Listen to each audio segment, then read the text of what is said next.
Events Demystified, the podcast for event professionals.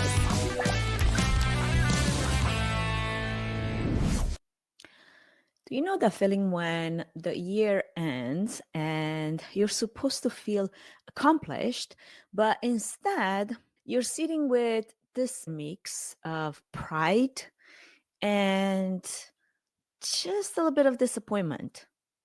Yeah, that's where I'm at right now, 2025. I did everything, but I also didn't. And I want to talk about that. I think a lot of you are in the same place. So if this is the same kind of year that you've gone through, stick around. And I hope that will help you take some time to rewind for yourself. What could have been, what was, and what wasn't. The wins, the pivots, and the moments I personally had to tell myself, I'm not failing.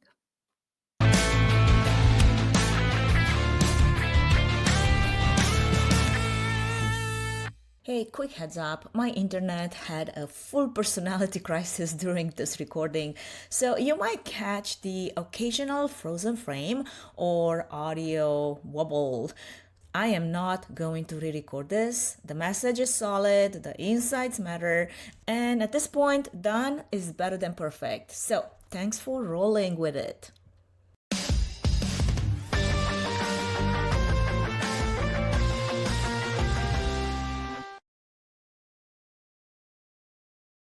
Welcome back, everybody. I'm Anca Platon Trifan, and if you're new here, this is Events Demystified podcast. We've just wrapped up probably one of the most intense years that I've personally had running this podcast and my several businesses. So this episode is going to be a little bit of that because that's what we do here. But before we dive in, I just want to say thank you.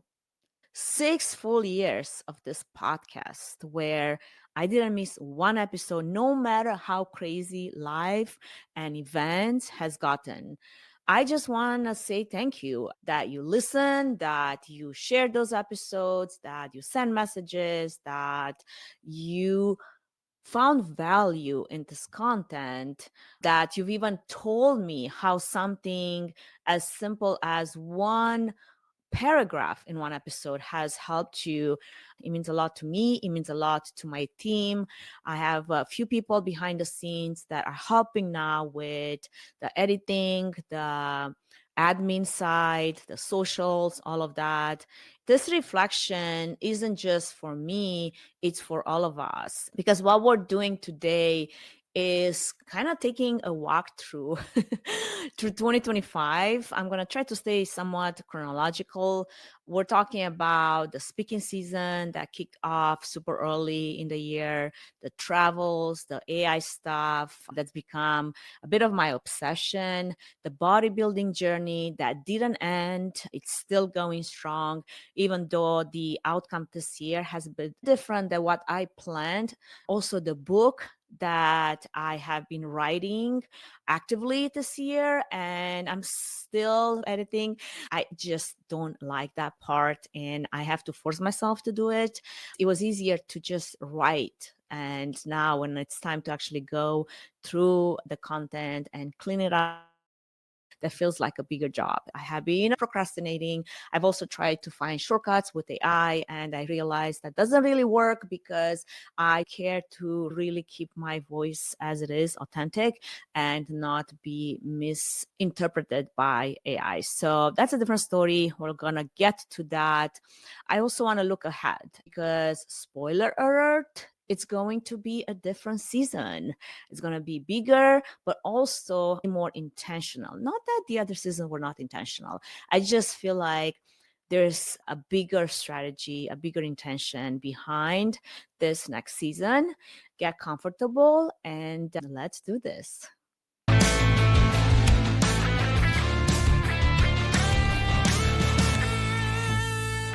Okay, so this would be part one, where we go beginning of the year. January hits and I'm coming out of the gates with this singular focus. AI is the I've been watching it and I've seen how this particular technology has evolved. And I realized that our industry, the event industry, well, we're kind of sleeping on it, on how AI can actually make our lives easier, not just flashier. Even now, end of 2025, there's way too many people that their whole use of AI is limited to creating content, rewriting content, and brainstorming.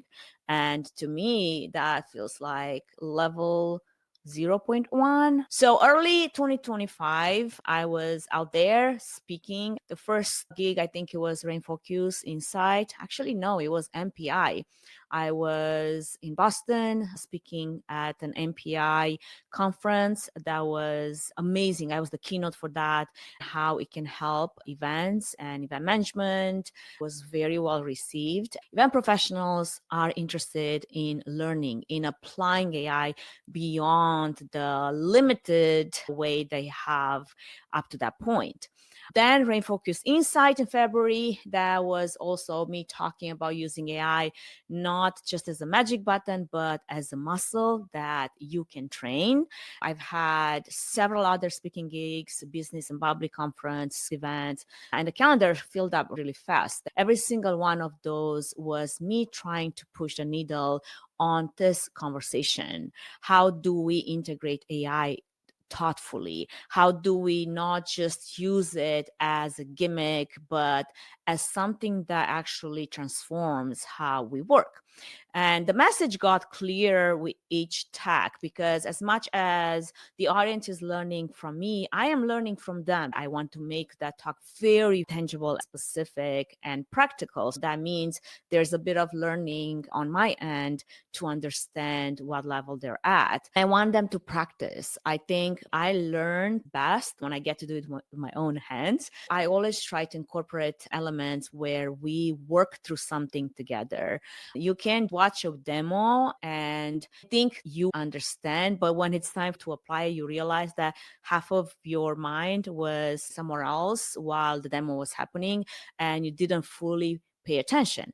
Whereas when you practice, when you're doing it yourself, you're kind of forced to be present and learn. To use it, you have to break it, you have to figure out where it fits in your own workflow, and that means you have to do it yourself. I can talk about it as much as I want, I can share examples from my own workflow, but if that doesn't match your specific situation and habits and workflows, then it's not really useful. So that's why I like opportunity for learning as much as there is opportunity for just hearing what's happening. Up to that point, I was in prep for a May bodybuilding show.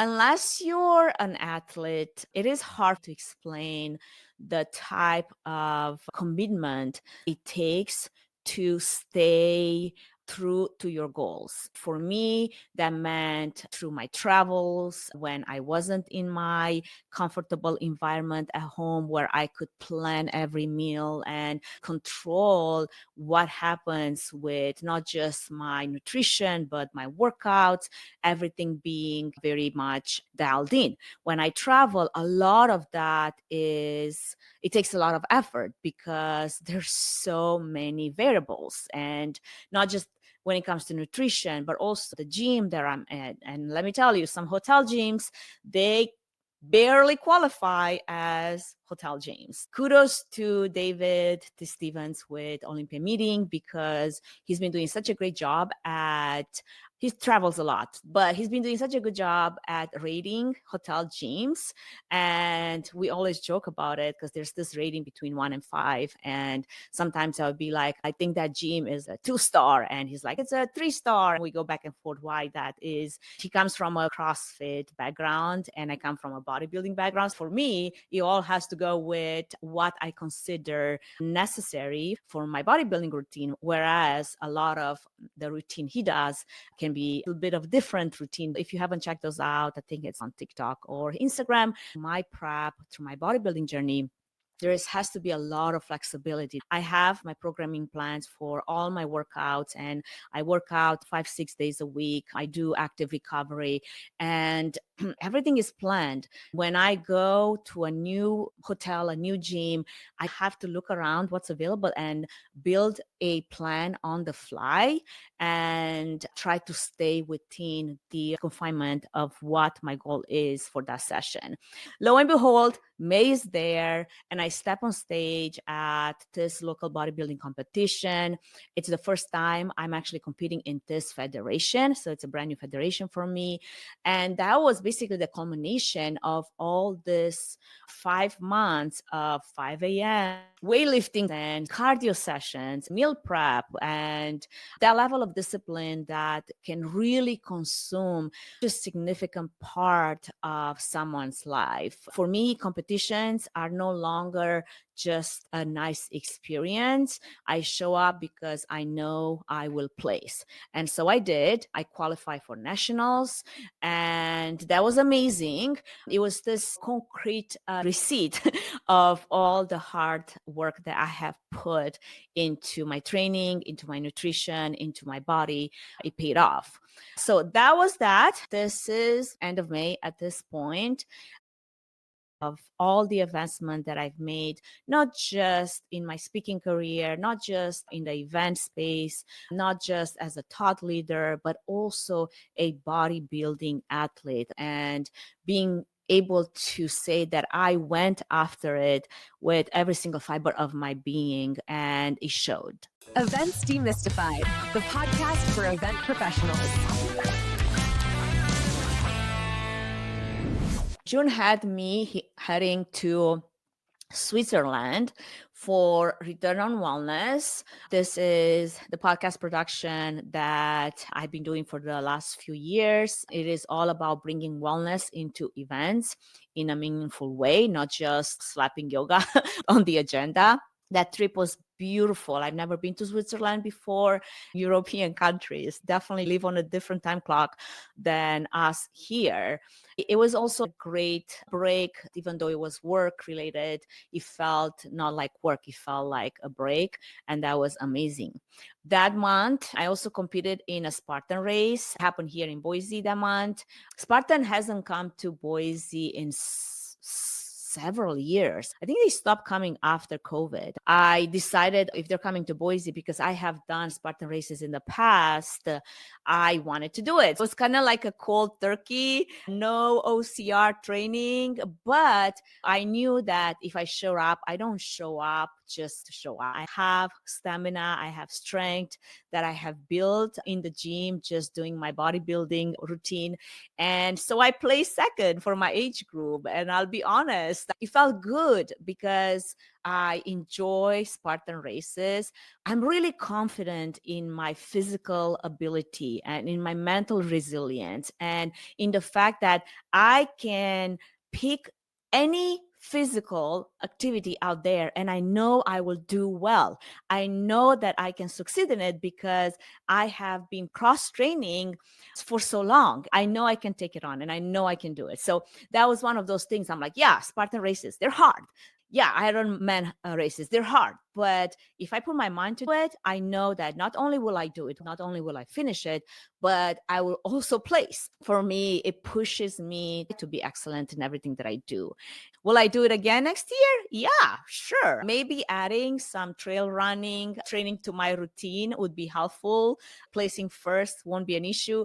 But again, that's just a fun race for me. This lady, however, that I think took first place in her age category was so inspirational because she had all this like huge medals. And I mean, like, not that there was like this big medal. I was like this huge one that she brought with her. She came all the way from Argentina to Boise to compete in the trifecta. That's when you do all three races in one weekend. And she placed first, and she was telling us that this is her to something. Like your head just blows, right? You're like, oh my gosh, that's kind of like your full-time job. For me, Spartan races, fun for sure. Also in June, I have to share the New York story, because I went to New York for the very first time. I was recording another in-person episode for Return on Wellness. While I was there, I had to make time for something that I've been carrying with me my entire life here in US. So for anyone that doesn't know, I moved to US 22 years ago. And 22 years, that's kind of like half my adult life. I came here because I wanted a different life path for myself. My parents had this plan and I had a different plan. I worked really hard through high school to earn enough money to buy me a one ticket to US. And so I did. And I tell this story in one of the episodes, one of the seasons. I don't remember which one, but the full story is there somewhere. When I was 12, I had this postcard of the Statue of Liberty. And that was kind of like my vision board before I knew what the vision board truly is. And I glue it onto my mirror, and I was looking at it basically every single day through middle school and high school and then college. And I was just visioning for myself that one day I'm going to see the Statue of Liberty, because for me, the Statue of Liberty represented freedom and autonomy, two of my top must-have values. So I moved to US, and life takes me from the East Coast to the West Coast, and I start working AV production, and the whole life happens, right? I live in LA for a season, and then I live in Portland, Oregon for another season. I start a family. Then I moved to Boise, Idaho. We have our second daughter.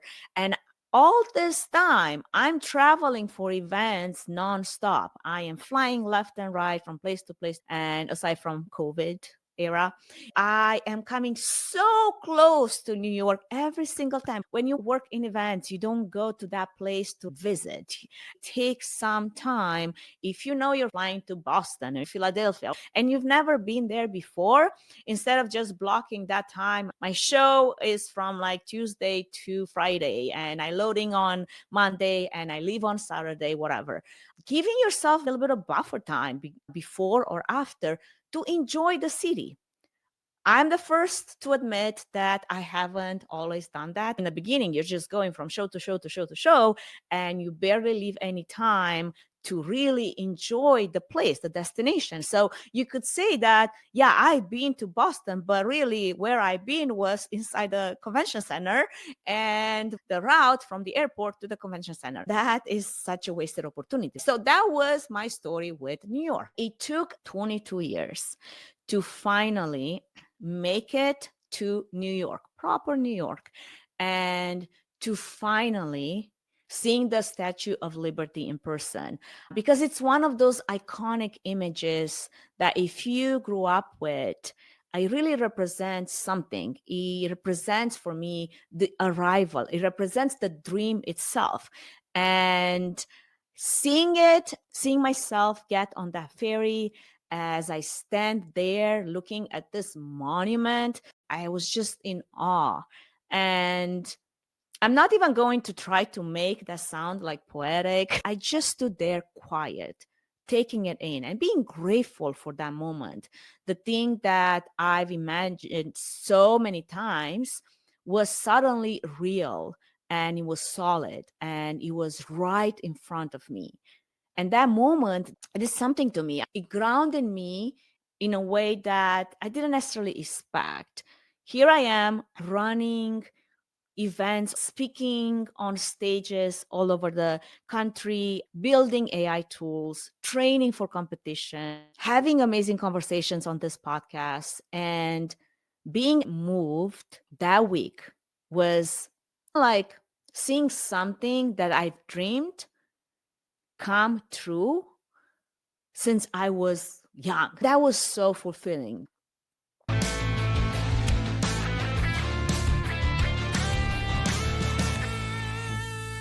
So that was June. That was a special moment. Now, somewhere along that same stretch, I started sharing pieces of my memoir through my LinkedIn newsletter. I called it Pages from a Life Rewritten because I didn't really have a book title at the time. I didn't have a cover either. So, what I would do, I would just write from the book itself those vulnerable pieces about my past, my journey, moments that shaped who I am, and send them out to everyone to follow along. It was my way to test the waters to see if people wanted to hear the deeper stories. I was so impressed and taken by surprise that they actually did. A lot of people would email me, DM me, and respond in ways that told me this book needs to exist and people are ready for it. So the joke is on me now because I need to finish the book. I need to publish it. I am saying this out loud because the same way I set goals for myself and go after them and achieve them, this is one of those. I know that timeline wise, I have this idea in my head when I want that to happen. But I also had to give myself a little bit of grace. I tend to put a lot of pressure on myself to achieve the things I put my mind to. And this was one of them. For me, this book was going to be the book that I published midway. I had to stop and I give myself grace. I don't need to make it so hard on myself. I need to give myself space to breathe through it and not rush. So that's why what was supposed to be publishing date of this year, I decided to take it all in and I fully express how I want this book to be without just slapping words on a page and hoping for the best. So that was that. Then July happened. July is special for the podcast. If you're following this journey for the last 6 years, you know that every July I celebrate the podcast anniversary. Every July, I also do something different than the regular season. The 4 episodes that I share in July for the anniversary are very much real, very raw, because I literally share the raw manuscript. And even as I'm reading through it, I'm realizing, oh my gosh, I have so much work to do. This is repeating itself. I have to really edit this part. It was like this work in progress where you're like, I'm sharing this with the world, but it's not ready. And now I feel really uncomfortable because they might think that I'm just putting things out there that are not excellent. I struggle a bit with that, but I decided to put it out there regardless. What's that saying? Done is better than perfect. I just wanted to get it done. Hopefully, you got to visit those episodes and connected with them. I still post a bi-weekly newsletter on LinkedIn. So if you follow me, you know the direction this book is taking and you're able to be part of it. I look forward to having that one moment when you can actually go and buy it. This episode is brought to you by Trifan Events Productions. We don't just produce events, we power them with AV, AI, and a strategy. From bespoke AV production planning and management to AI workshops, courses, and keynotes, we help teams build smarter events and stronger businesses. Learn more at trifanevents.com. Also in July, we went to Boston, Montana with Return on Wellness, and we might have or might have not recorded an episode on horseback. We were super excited at the prospect until logistically we realized that there's no way am I getting on a horse with a boom as they're having this conversation and then having a camera crew capturing angles. That was not going to happen. We did some reels. The full-fledged episode is not recorded on horseback. I would love to see one though, one time, 1 year. Maybe we'll do it. Maybe we'll have the capacity. It wasn't going to happen in this instance, but we did have fun with it. That's for sure.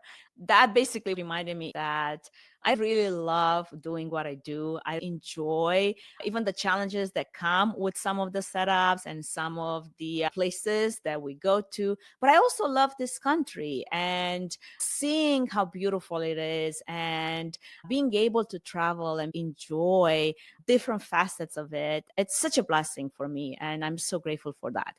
All right, let's see what happened in August.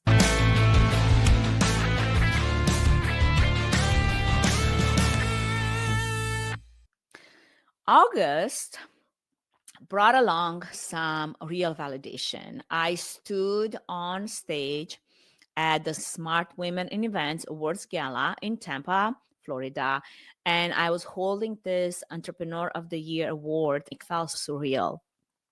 It's hard to put into words what it felt, because in this one moment, I could see every late night, every long day, early 4 a.m. morning, every ounce of grit. It all kind of came rushing back as I accepted that recognition.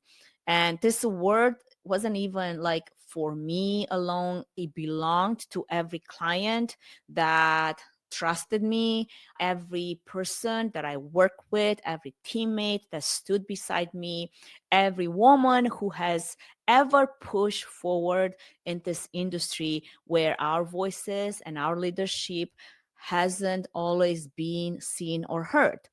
So that was a very special moment, and I really, really cherished every second of it.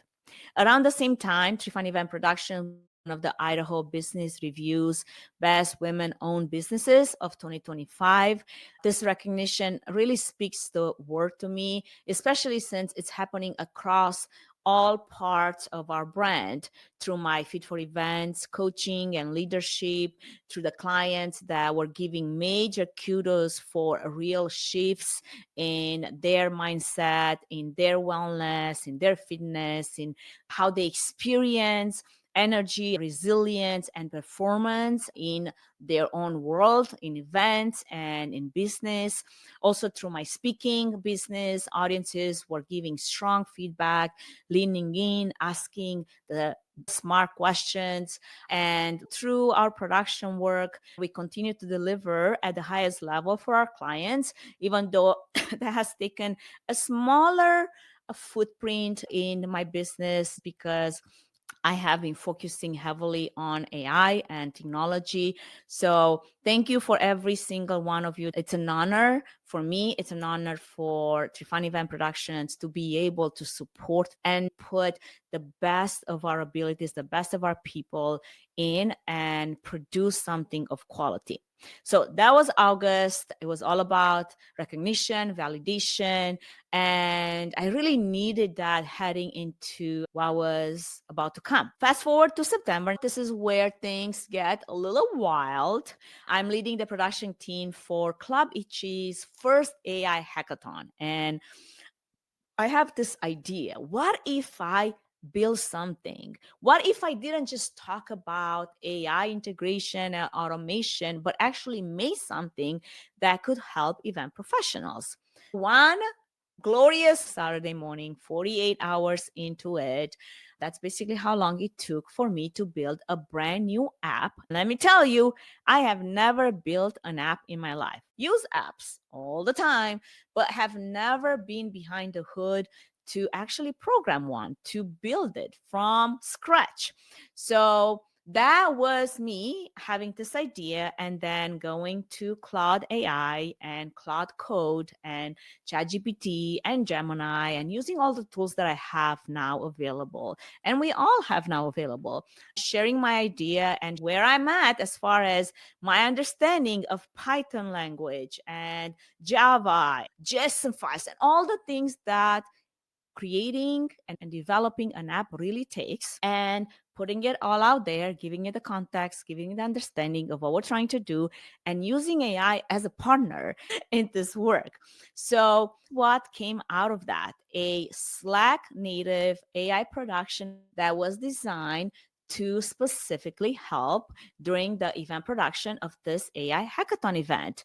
And it helped create tasks for our team in plain English.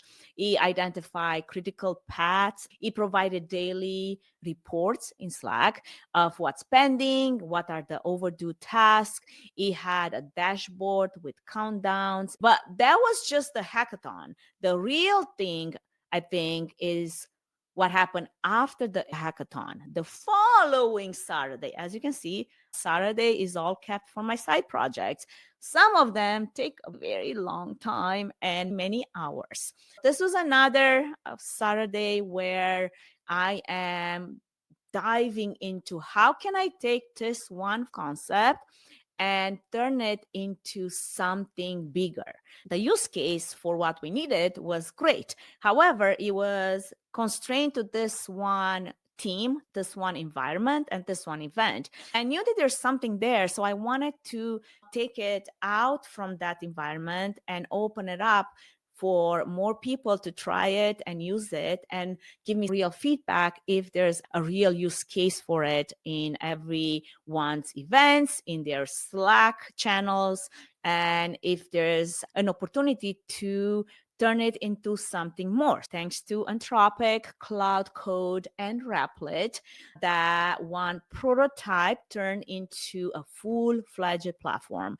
It includes 6 smart templates like side hustle launch, micro event launch, and learning a new skill in 30 days, and marketing campaign planner, all with precise time estimates and AI tool references with tasks, deadlines, categories, a real-time dashboard, priority alerts, and it's again fully Slack native with simple commands like /new or /task or /status or whatever it is that you need to do. Thinking about going back to being a rookie at developing an app, what normally would have taken weeks, if not months, of dev cycles was compressed into hours. Think about standardized categories, priorities, the structure logic, scalability, updating the PRD documents, testing the app, safety, long-term maintainability, and watching that happen. Again, watching something I built between 4 a.m. to 2 p.m. and see it actually help someone else do their job better. That to me is surreal. The moment when I felt the AI work I've been preaching about actually means something tangible, where you can take one challenge, one idea, and turn it into something tangible. That to me is amazing. I am so glad that I live in this time and day where I can turn an idea, one person in one office behind one computer, I can do that myself. If that doesn't seem surreal to you, I don't know what will.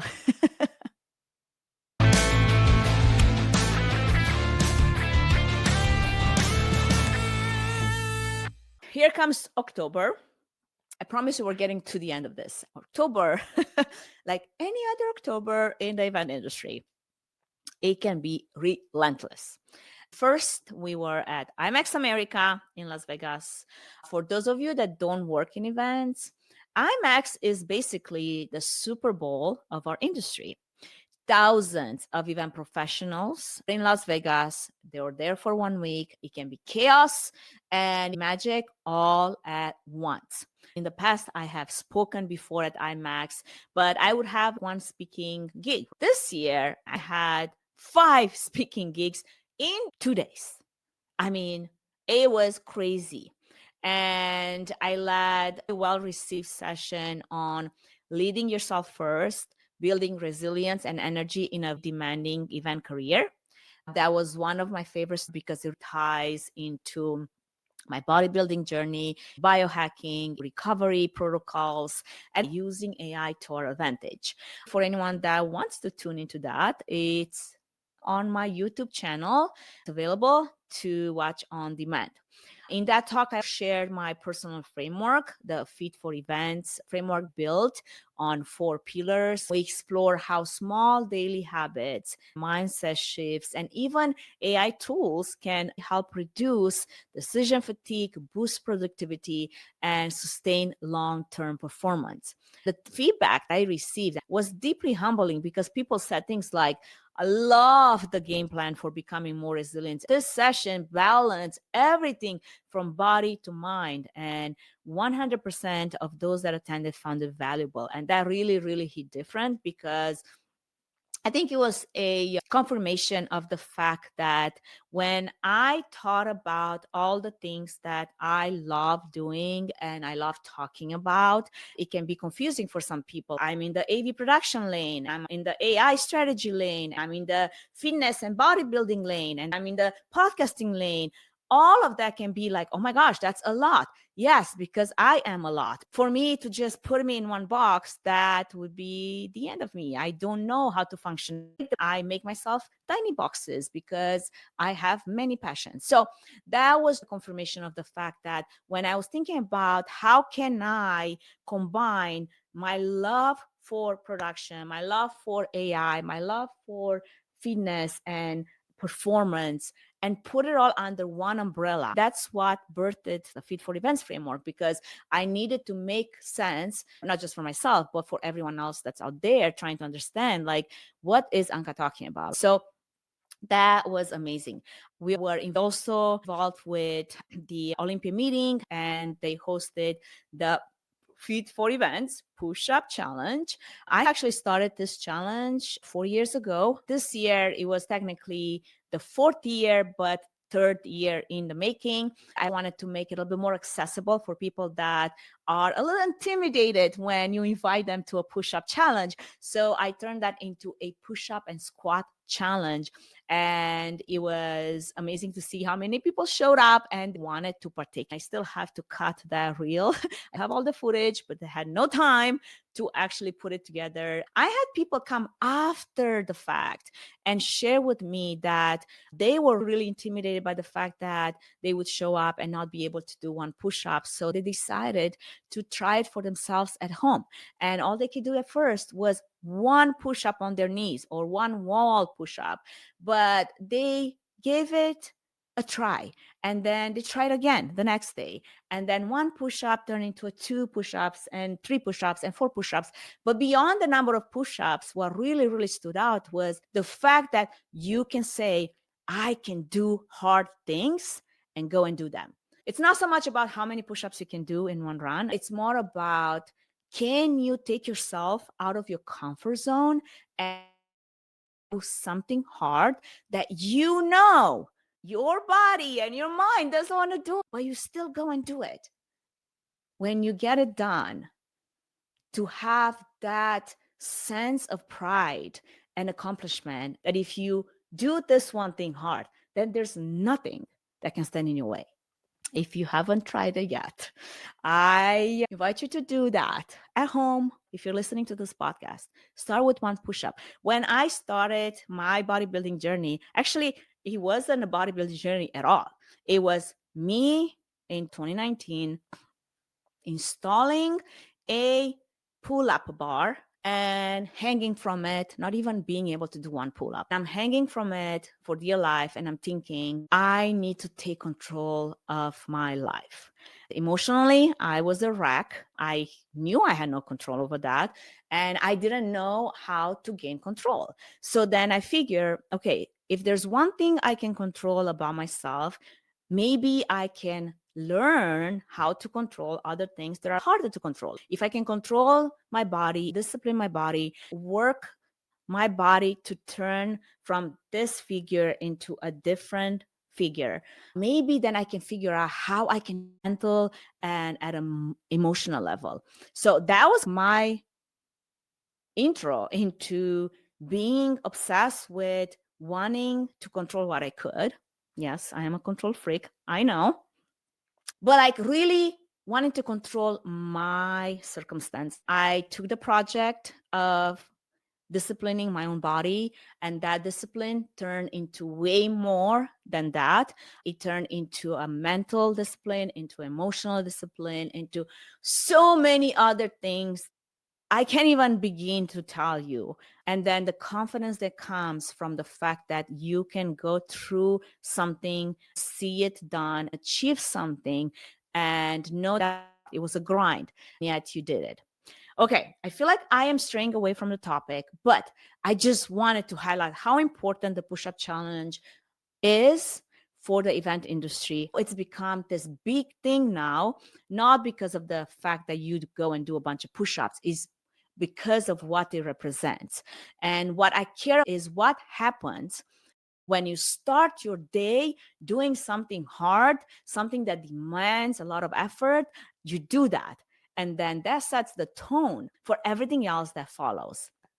So yeah, lots of people came to me afterwards, said that it felt so incredible, it's so powerful, not because of the number of push-ups I did, but because they surprised themselves, do something uncomfortable, and it really lit them up from the inside out.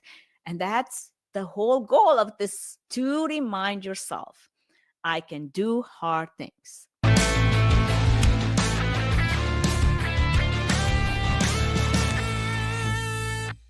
So that week at IMEX, it's not just about the wins. Those are great wins. But I also look at where I was. I was running on fumes. I was speaking, building AI tools, running my business, training for a bodybuilding competition, writing the book, doing everything. When I do something, I do it 100%. And somewhere in there, I felt like I was running myself into the ground. After IMEX, I flew to Minneapolis to produce the conference that I have produced in different parts of the country every year. I go under Trifan Event Productions, bring our partners in. I'm the technical director, the show caller. I'm behind the scenes, managing the technical side of the entire thing, the flow, the run of show, the gear, the logistics, the schedule, the timing, all of it. It's the work that I really love, and it really grounds me. There's something about being in that technical director role that feels like coming home. No matter what else I do, I have been doing that role for 20 something years. Every time I'm back at it, it's like I'm home.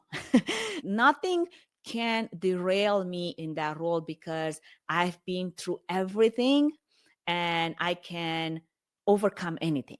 There's no surprise that will be a surprise in the moment because I've done so much and I've been through so much. It feels comfortable. It feels like I am in my place. That energy just feels so aligned with who I am. I love solving problems and being able to work on a team. I love making sure that the experience feels smooth. I feel like I've been built for that. And that's one side of my business that I couldn't let go of because I still love it so much. I try to stay more behind the scenes, like overseeing everything these days, because there's so many talented people that are coming into this industry and they're hungry to learn and need an opportunity. That's why some of us need to step aside. Like you either get out of the rig or start mentoring the people coming in to make room for them. Old AV dudes still there. You need to train someone new to take your place. You need to welcome someone else to be in that spot. You've lived your life, you've done your thing. It's time for someone else to pick up the mantle and do it well. And it's your role and responsibility to mentor those people. Just being stuck in that chair and not moving and being rigid and doing things your way, that's not sexy to me at all. Time for you to pick up your stuff, pick up your shit, and go find something else to do. Retire for the sake of it. But do mentor someone else to be in your spot. If you care about the things that you have done and learned and all these amazing events that you worked on, let that be your legacy and don't just be rigid, stuck in that place like you're unmovable or unreplaceable. There's so many smart people coming into the industry. And look at the women that are coming into this industry. I'm so proud of that. I feel like I have a little bit of a credit that I can take on the fact that I've been so vocal over the years, highlighting and promoting women in AV productions, behind the scenes, in lead roles. And when I see women leading in those roles, it really makes my heart burst because I know the hard work to lead the way so you have a place to feel at home, to feel like you belong. For the longest time, I have fought for that.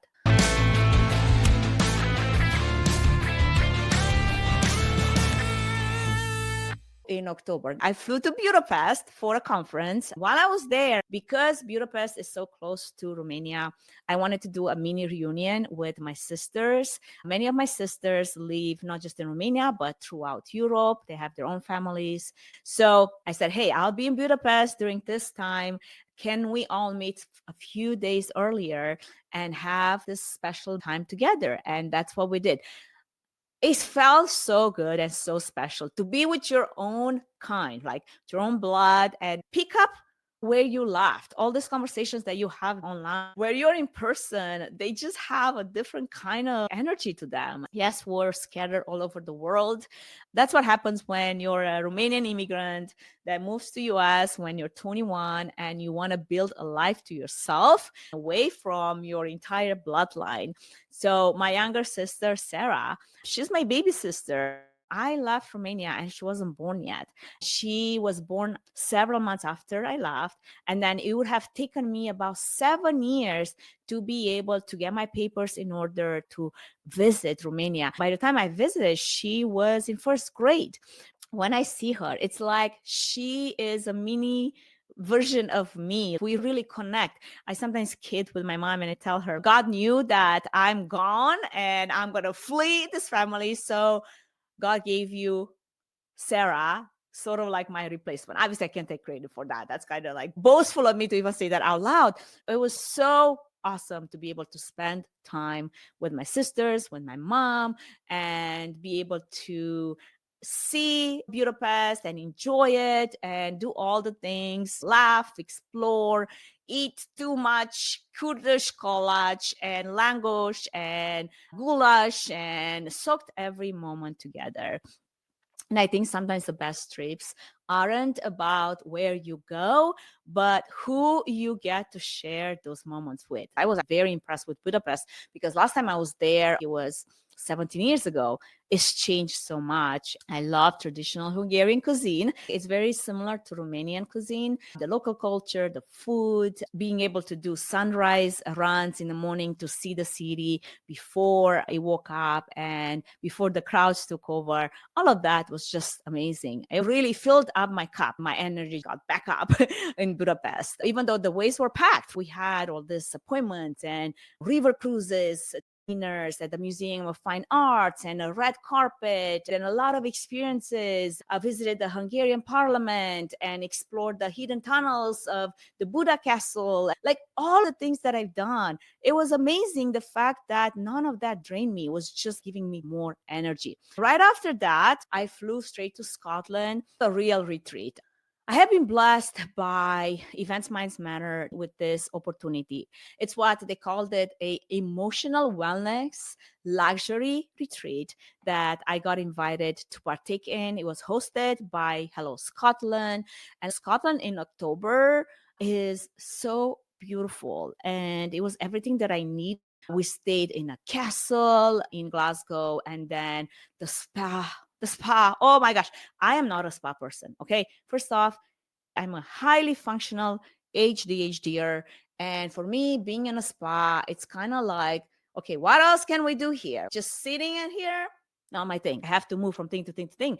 And there's definitely opportunities to move from red light therapy rooms and wellness rooms that I'm like, I have no idea what they're supposed to do, but we're gonna enjoy them. And I was with my friend Liz of Clavici, and both of us are like, okay, is 3 minutes enough for this to actually matter? It says that 20 minutes would be the minimum necessary. Yeah, we're done. Let's move on to the next thing, just because we're both so ADHD. Anyway, we've done so many fun adventures. 4x4 Adventure Scotland took us off-roading through this enchanted forest, and we went on a boat ride. So many amazing adventures. And then we moved to Edinburgh. If there's a place in Europe that I would want to move aside from maybe Austria, it would be Edinburgh. I love it. There's something deep, this mix of calm and connection that stays with you long after you leave. That was Edinburgh for me. I was doing sunrise runs because that's what I love to do. There's two things I love to do when I get to a new city. One is go to a high place. If I can run to that place before the sun is up so I can see the sunrise from there, that just blesses me in ways that I can't even explain. And from there, I can also see the city. That to me just blesses me. It's not just emotional, but also spiritual. Another thing that I like to do is find a pastry shop, but not any kind of pastry. It has to be some kind of European pastry because that connects me to my roots. Food for me in general is fuel. But when it comes to having that one French pastry that speaks to my soul, I want to find it. So those are the two places that I would go and seek if I am in a new city. So that's what I did. I had quite a few of those adventures in Edinburgh and in Scotland and Budapest. We also had this amazing private dinner at the Museum of Scotland. Michelin star level cuisine, I kid you not. The experience, the service, it was just timeless. It was amazing. And then we also did this experience, which apparently is a really big thing in Scotland, especially amongst perimenopausal and menopausal women. What they'd love to do is they would go to those wild wellness retreats. The one that we tried was hosted by Wild Scottish Sauna. And basically, you are doing a cold plunge hot sauna experience by the loch. Loch is a lake. And it's quite popular. Women all over Scotland, this is their thing. Personally, I can do sauna every day.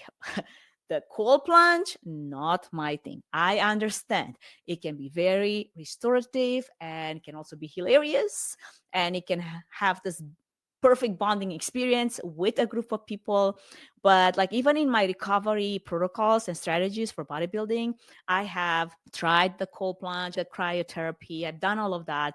And it just doesn't work for me like at all. Even if I put myself out of my comfort zone to go and do it for the sake of recovery, it doesn't have the same effect. So I stick with the things that work. And that is hot therapy, red light therapy, hot sauna, all of that works for me. I know I'm sticking with that. It was a very interesting experience. Thank you, Scottish Sauna, for the experience and being able to do it with a group of people. Definitely an emotional luxury in its truest form, thoughtfully curated and crafted by people who understand how to turn travel into something transformative. Because I was able to have those beautiful moments, I was really able to optimize everything and recharge, because towards mid-October, I was running on fumes and I felt it. That retreat was really well done. It showed me recovery, how important it is, and how just running on empty, it's not sustainable. So yeah, I have more things to say about that, but I'm going to stop here because we got to get to the end.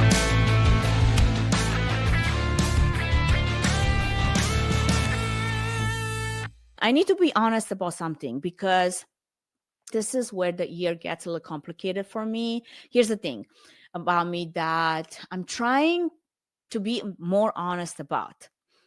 I don't show up to lose when I show up.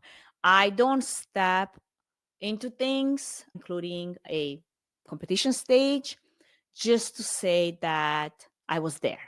If I'm going to do something, I'm going to do it to the best of my ability, and not just to place, but to win.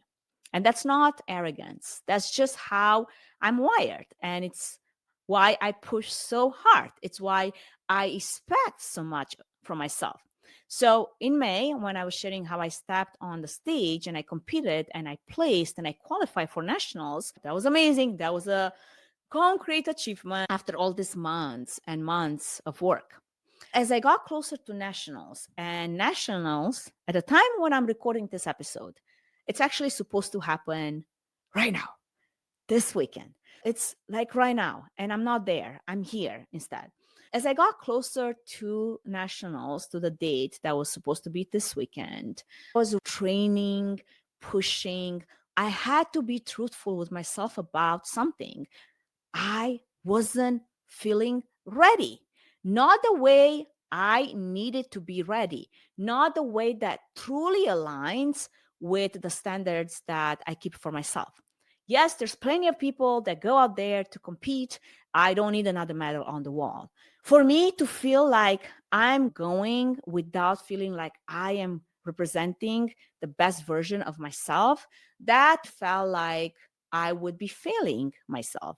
And that was disappointing and disheartening. There were so many circumstances around that. Not talking about my wild travel calendar and all the things that, again, really play such an important aspect into a bodybuilding journey, especially when you're in prep, all those uncontrollables, variables. So that felt disappointing. I'm not going to pretend that it wasn't, because it was. I'm not going to show up half ready just to cross something off the list. I made a decision to pull back from nationals. I talked to my coach and shared my feelings around it instead of doing another show for the sake of it. That's what I wanted to share, because that decision cost me something. There's real disappointment there. I qualified, I earned the right to be on that stage, and then I chose not to take it, because showing up when you're not fully prepared will really go against everything I believe when it comes to discipline and integrity. But here's what I'm learning. Stepping back isn't the same as failing. Knowing when you're not ready and being truthful with yourself about what needs more work, knowing when the cost of achieving one goal is the collapse of everything else, that's actually the harder choice here. That requires a deep kind of strength and awareness than just like powering through. So I'm still sitting with this disappointment. I'm trying to stay off social. It's just not good for my mental health right now. I know I will go back to it and then review the placements, who placed, who took first places, all that. But right now, as I'm going through it, I still feel a little bit of frustration with myself that I wasn't able to achieve all the milestones that I set for myself to achieve. I think as I'm processing through it, and as I'm very much aware of the decision being a good decision, that doesn't remove the fact that I'm also feeling this other thing, right? And I have to see with both emotions. So one thing that I know is that I am stronger than ever. My macros have increased. And oh joy, that is amazing when I don't have to suffer from not enough carbs and I can push really hard my mood is different, my energy is different. I'm alive, kicking and screaming and doing all the things. My business is thriving, my family is healthy, and I'm healthy, I'm alive. I get to also rest, not just push so hard. I've been in prep for 11 months, and that is a long time to just be in prep and in deficit and just run with it. So next year, I'll be back and ready. And that's the real commitment here. Now, speaking of hard things, let's also talk about the memoir, the book that now has a title. It's called Rewired, A Life Rewritten in Sound, Strength, and Legacy. The book that I was supposed to have done by now. I was supposed to launch it around this time in November. All of the things were supposed to happen in November. Obviously, I kind of stretch myself a little thin. I think I have to have a reality check when I do those things to really, really consider how is everything, impacting my 24-hour that I have just like everybody else. And yes, I do stretch my capacity to the limit, but I'm human and I need rest and sleep. It's not just one thing that I do. I'm not launching the book in November, December, or January. I've been writing at it all year. Now that I'm in the editing phase, I'm realizing how much work is still to be done. I know that I'm not ready to put it out yet. I had to be okay with giving myself some grace. This is another one of those things I wanted to achieve this year. This timeline that I set for it, it might not happen. I'm still in the middle of figuring out what I want to say and how I want to say the last chapter. I realized that rushing it to meet this deadline I put for myself just to say that I did it would be doing a disservice to myself and to what the book is actually meant to be. So I shifted the timeline. The launch is moving. You can subscribe to the newsletter to stay up to date with how that's going. I had to change my mindset around this as well and not see it as a failure, but as a well to recalibrate my workload and the expectations that I have for myself. I also remembered this thing that I keep telling other people. Sometimes the most important thing you can do is give yourself the space that you need. To me, that's important. The book will come out when it's ready and it will be worth the wait. Okay, so here's the thing about 2025 that I think really matters. I did accomplish a lot. I am proud of myself. The speaking season was bigger than ever. My community showed up and supported me in more ways than I can count. I trained hard and I got strong and I had some incredible experiences through that, as well as through traveling the world and connecting with people who believe in what I believe in. But I also had to confront something about myself this year and name it because I think a lot of you are dealing with it as well. I'm guilty of asking too much of myself. I set impossible timelines and I try to do everything. And then I judge myself harshly when I can accomplish all of it at the same time. And then I internalize it as a personal failure instead of seeing it as a reality check. This year, I had to choose multiple times. I had to say no to some things so I could say yes to the right things. I had to admit that stepping back from nationals wasn't weakness.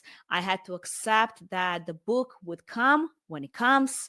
I had to take a week off in October where I unplugged and enjoyed the time off. And you know what? My business didn't collapse. The industry didn't collapse. My clients still love me. My team still respects me. And I came back more creative and more focused than I've been in months.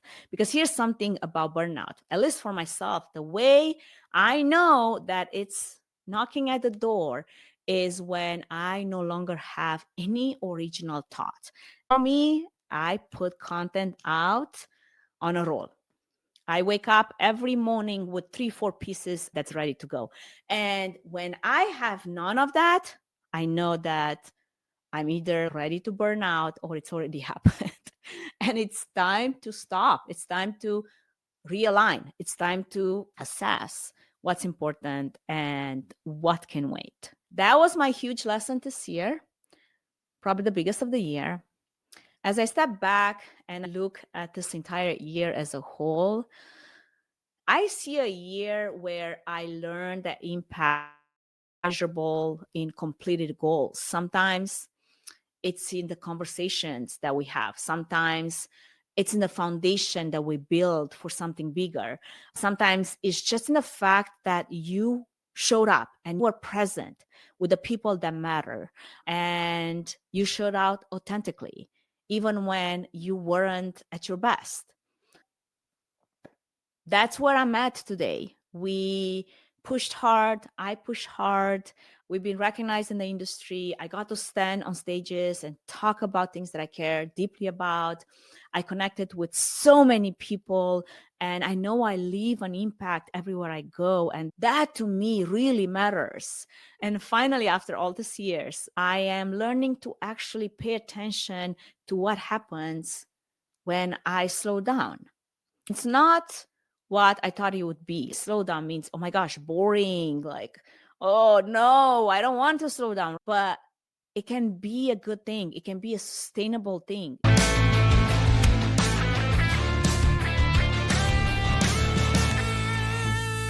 So that brings us to now. And I'm looking at 2026 with a different energy than what I came in. First, we're launching the CEO edition of Events Demystified podcast starting in January. This is a special season where I'm sitting down with top leaders in our industry. These are the conversations I want to have, the ones where we don't just talk about what happens. We don't just pretend like everything is amazing. We have real talk. We talk about what it really takes to lead. We talk about the failures, the hard calls that we had to make. I'm super excited about what's to come. And here's what's different going into 2026. I'm going in knowing that I don't have to do everything, and I still struggle with that. But I don't have to be the person who competes and who launches businesses and who publishes books and who travels the world and that changes the industry all at the same time, all on the same timeline. And that to me feels like this aha moment that I'm having. It feels like real strength. To everyone who's been listening, everyone who's believed in what we're building, not just with the podcast, but with Trifan Event Productions, with the AI work, with the fitness work, with the wellness, everyone that has inspired me to be better at what I do, to everyone that's listened to this podcast, everyone that's come to me and said that I left an impact in their life, I just want to say thank you, genuinely. You made 2025 what it was, the good parts and the hard parts. And I'm so grateful that you're part of that journey. I'll be back soon with the CEO edition. We've got some incredible guests lined up, and we're going to keep exploring what it means to lead in events, to use technology thoughtfully, ethically, and to take care of ourselves while we're doing it. Thank you for staying with me. I hope that you take some time to reflect for yourself what 2025 meant for you, the wins, the disappointments, the moments you had to pivot. And I hope you're as gentle with yourself as I'm learning to be with myself. Thanks for being here. Thanks for tuning in. See you in 2026. Happy New Year. This episode is brought to you by Trifan Events Production. Learn more at trifanevents.com.